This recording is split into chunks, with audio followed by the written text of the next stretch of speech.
buenos días, público en general, bienvenidos a un nuevo episodio. El día de hoy hablaremos de un cuento llamado La Bella Bestia, en el cual se habla de un tema llamado el estigma. Sin más preámbulos, su locutora Tania Mendoza Esqueda y Carla Reina Silva Medrano.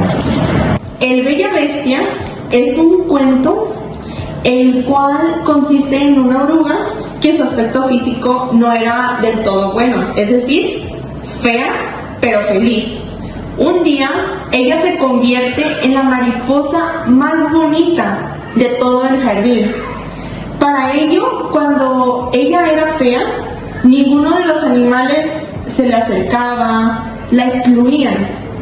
Pero cuando vieron en la mariposa que se convirtió, todos la empezaron a incluir en las actividades, pero ella ya no podía hacer lo mismo, puesto a que tenía grandes alas, y esto llevó a que le restringieran el hecho de que ya no podía hacer las mismas actividades por vanidad. El cuento se trataba de una oruga que era feliz, que jugaba con los animales del jardín, no le importaba si ella era fea o bonita. Pero un día llegaron nuevos animales al jardín.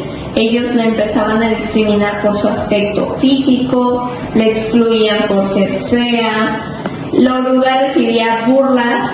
La oruga se empezó a distanciar, se empezó a alejar, se empezó a segregar de los animales que estaban en ese jardín. Ella sentía que por su aspecto físico no pertenecía a ellos. Entonces se quedó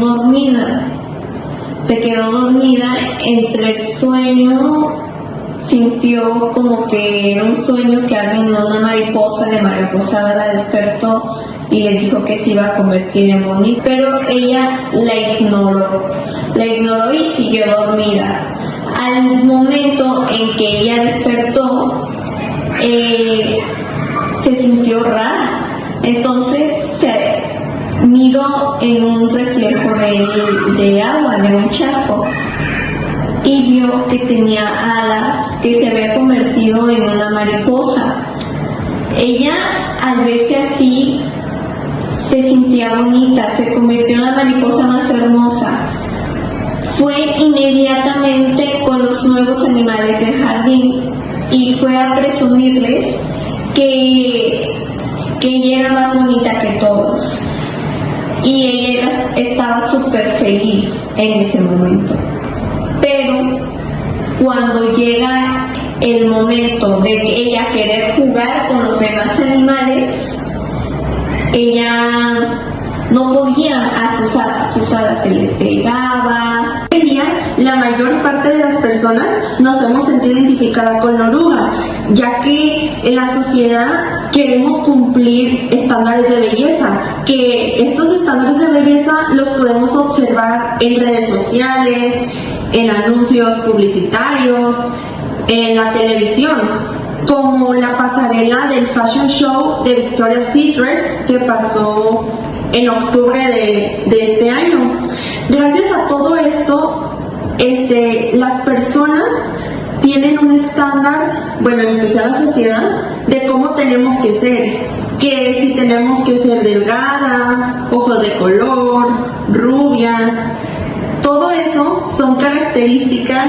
El estigma tiene efectos negativos, por ejemplo el aislamiento, la pérdida de confianza, descalificación, temor, duda y desconfianza.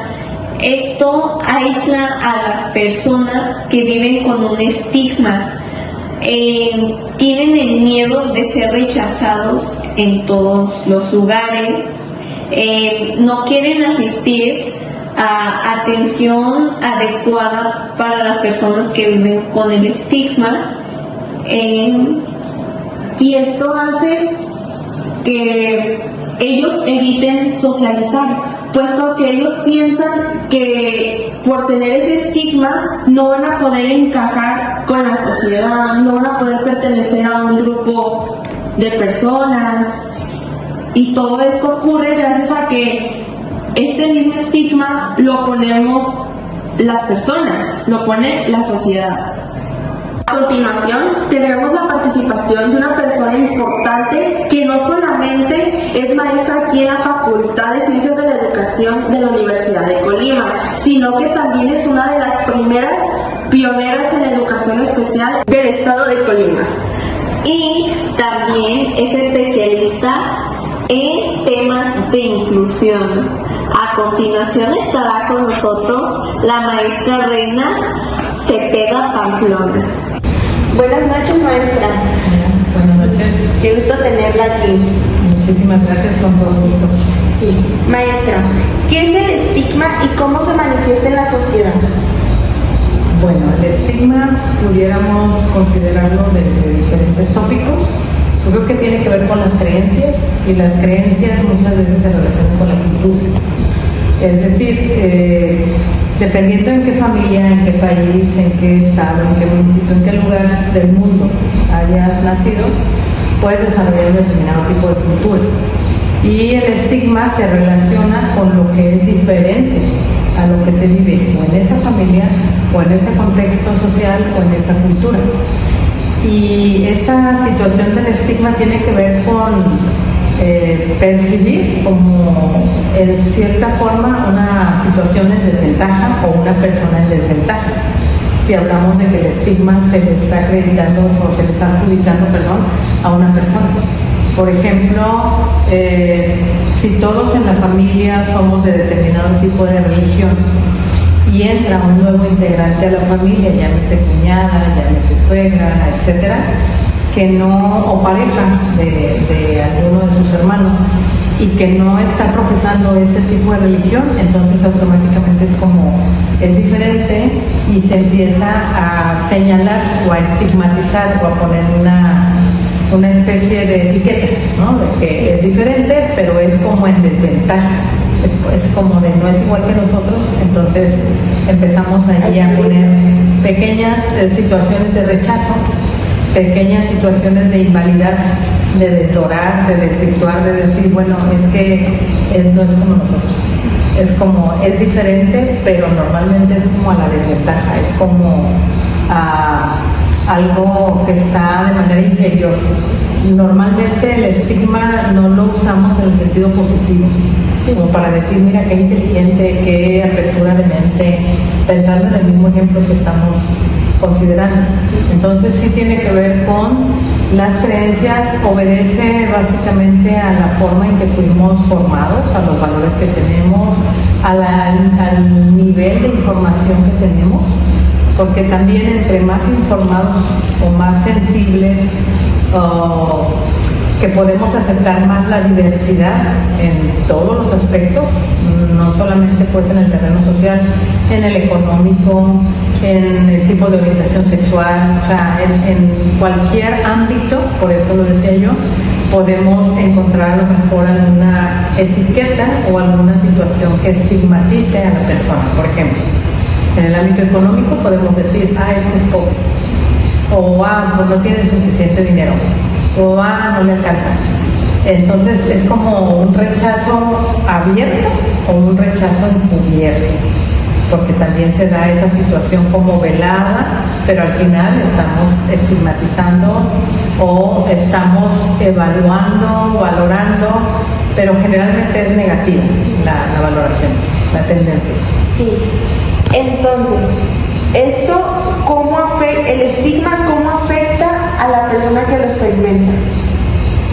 Bueno, pues yo creo que la persona que lo experimenta se puede sentir en desventaja, puede sentir que es subvalorada, se puede sentir humillada, se puede sentir agredida, se puede sentir desvalorizada, se puede sentir rechazada, marginada, segregada, no tomada en cuenta. Puede ser una persona que tenga incluso dudas de lo que es, o de lo que piensa, o de lo que profesa, o de lo que hace, en el sentido de, yo considero que esto que yo hago es correcto, porque en mi cultura, en mis creencias, en mis valores, es lo adecuado. pero con relación a otros, con relación a un grupo social o a una familia o a un grupo de estudiantes, etcétera, probablemente no está tomándose de la misma manera. Entonces, evidentemente la persona que siente el rechazo, la marginación o la segregación se siente diferente y no debe ser bonito porque seguramente le va a impactar en su autoestima, en su autoconcepto, en sus relaciones sociales, en su propia valoración a veces, dependiendo de cómo esté su autoconcepto consolidado. Es decir, si es una persona que tiene un buen nivel de autoestima y demás, bueno, pues puede escuchar la opinión y puede valorar la opinión y considerar que consideran que soy diferente, o ellos o ella o él opinan que yo tengo tal o cual característica, condición o falta de elementos, pero bueno, es su opinión.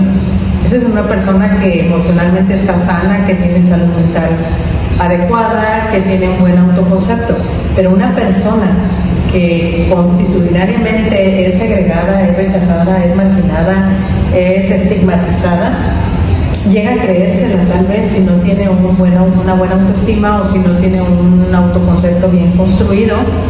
Y entonces ahí sí puede entrar todo ese tipo de situaciones, sentimientos, emociones inadecuadas, e incluso creo que se pueden reflejar a veces en la forma de conducirse o en su conducta.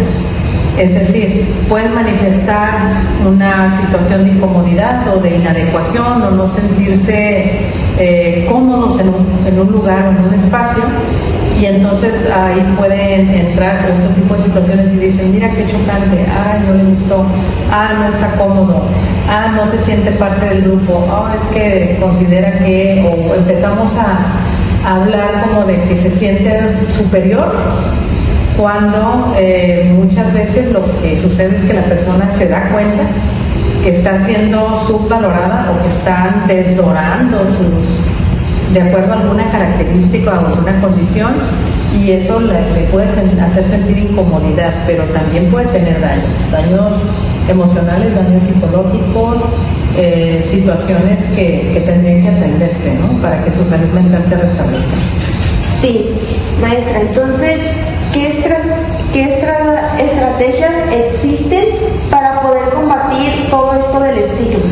Bueno, una estrategia podría ser que tengamos un nivel de información cada vez mayor, que estemos con una apertura de mente para poder asimilar que todos somos iguales, pero también todos somos diferentes.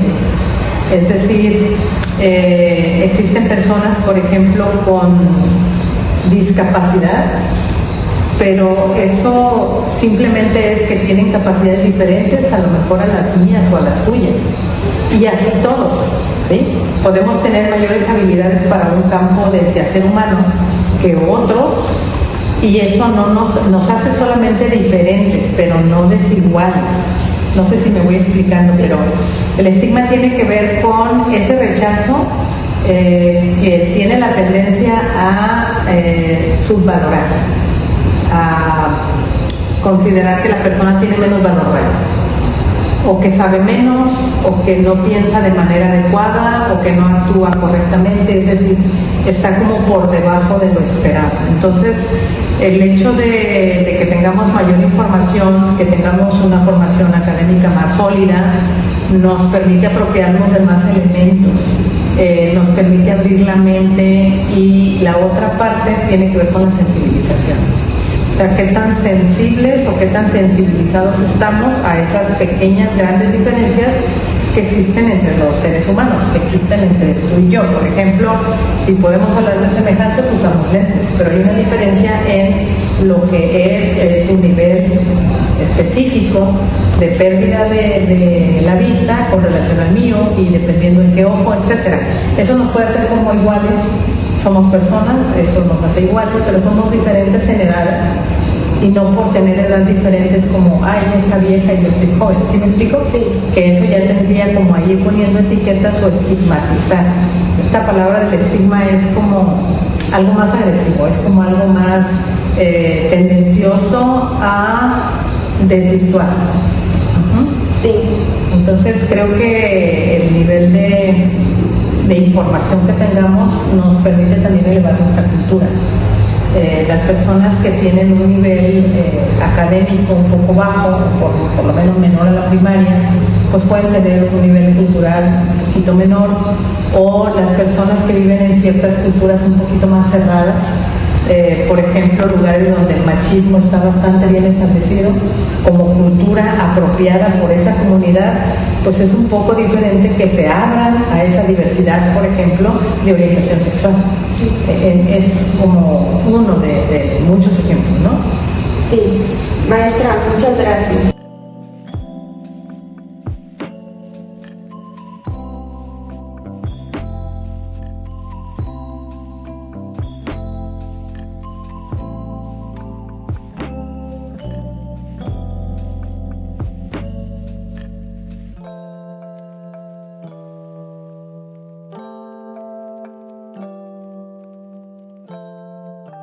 Después de haber escuchado una parte de la entrevista de la maestra Reina, ¿sabían que la salud mental es uno de los temas más estigmatizados? Según la Organización Mundial de la Salud, el 75% de personas reciben el tratamiento debido al estigma. Continuamos con la entrevista. ¿Qué papel juegan los medios de comunicación en la perpetuación o reducción del estigma? Yo creo que los medios de comunicación, y sobre todo ahora, que son tan abiertos, que ya no hablamos nada más de televisión abierta, sino que hablamos de muchísimos canales que están transmitiendo algunas tendencias o algunas temáticas de tipo social a través de películas, a través de documentales, etcétera. Y por otro lado también tenemos las redes sociales diferentes, diversas. Entonces pueden hacer una gran labor para ir beneficiando esta parte en donde los estigmas se vayan reduciendo o incluso se vayan eliminando. Sin embargo, sí tienen una gran influencia, porque evidentemente a partir de las leyes, a partir de los reclamos sociales, se generan algunas iniciativas de ley, se constituyen en leyes, y bueno, los medios de comunicación influyen también para que a partir de lo que socialmente se va construyendo se vayan incorporando a toda esa temática social o a esa información o a esas redes informativas que socialmente van permeando en los diferentes comunidades, en los diferentes estatus culturales, en los diferentes espacios informativos o de tipo formativo. Creo que es determinante el papel que juegan los medios de comunicación hoy en día, sobre todo que están tan a la mano, tan accesibles y tan abiertos. No hay restricción de edad, por ejemplo. En cualquier edad, hasta un niño puede abrir un programa y de pronto ya tiene una información que está recibiendo. Pero ahorita que dije la palabra niños, quiero referirme a que en el contenido que se trabaja para diferentes edades, también las temáticas, ya sea para estigmatizar o para quitar el estigma, o para ir avanzando socialmente en una construcción mucho más justa, más homogénea, y que nos permita ir identificando cada vez menos esas características que nos hacen diferentes como una desventaja, ¿verdad? Es decir, las caricaturas ya traen un contenido social con carga, que muchas veces los medios de comunicación lo manejan a favor, y que en algunos casos no necesariamente son favorables, pero sí, efectivamente los medios de comunicación juegan un rol fundamental, muy importante, que puede influir de manera determinante con esta situación del estigma y cómo se van percibiendo o cómo vamos conceptualizando a la persona con discapacidad. En tiempos, por ejemplo, anteriores, eran como un sinónimo de vergüenza porque el estigma estaba bastante fuerte y había que esconderlos, encerrarlos e incluso en algunas culturas hasta eliminarlos, es decir, quitarles la vida, porque eran como la vergüenza de la cultura, de la familia y demás, que tiene que ver con creencias, ¿no? Volviendo a la palabra inicial.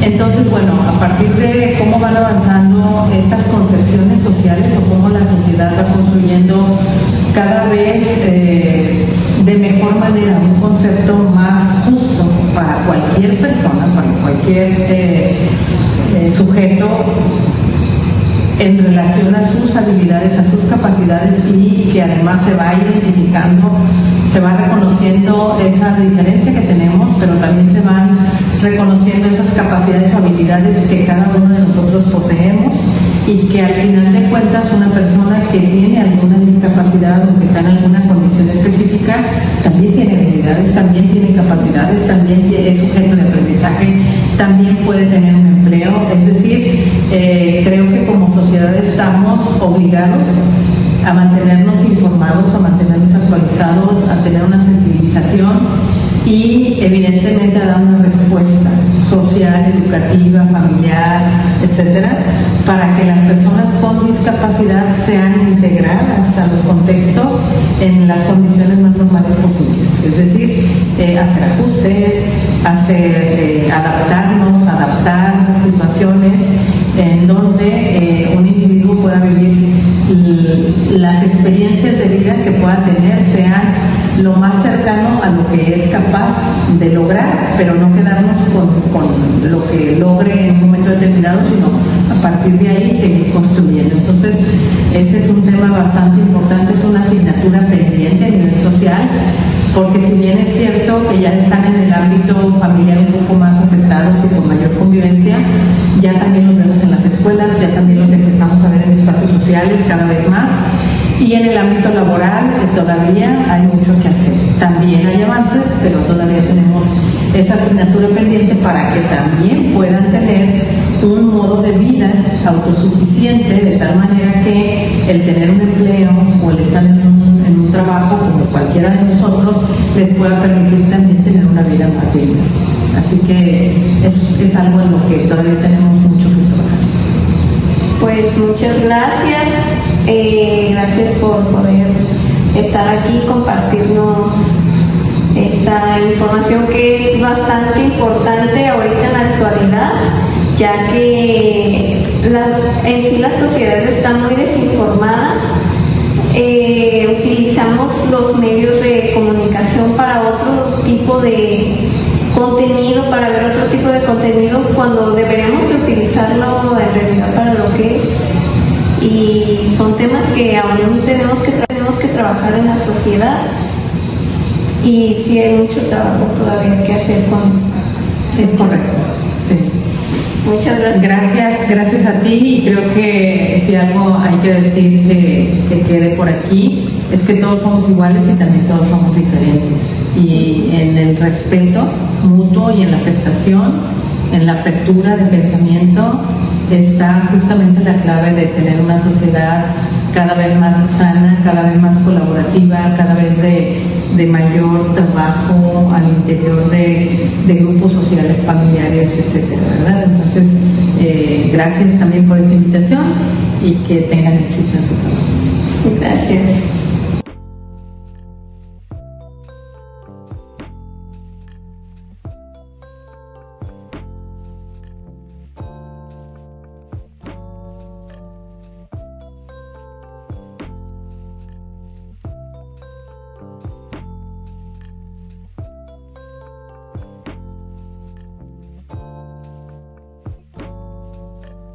Estamos casi finalizando este podcast. Se puede decir que el estigma tiene un impacto negativo en las personas, ya que afecta su autoestima, salud mental, relaciones sociales y oportunidades laborales.